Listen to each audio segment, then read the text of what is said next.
sisimba kayo lagi. Kanina po ay nalungkot ako. Sana wala namang may sakit lahat yung nakatayo. Masakit ang tuhod.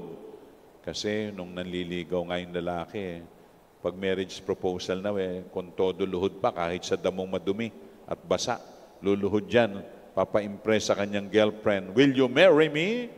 Yung babae naman, tuwan-tuwa, Ate Mer. Gusto niya niluluhuran.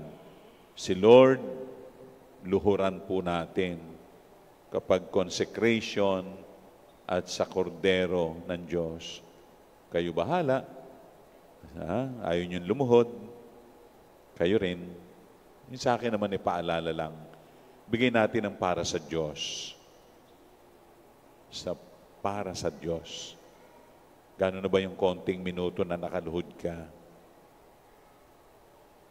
Yun lang po. Sana makita natin ang halaga kung bakit tayo lumuluhod sa consecration at dun sa bago tanggapin si Jesus ang kanyang banal na katawan at dugo sa komunyon. Sana next time, hindi na magpaalala si Father Bergs ng ganito sa inyo na ayaw lumuhod sa harap ng Panginoon.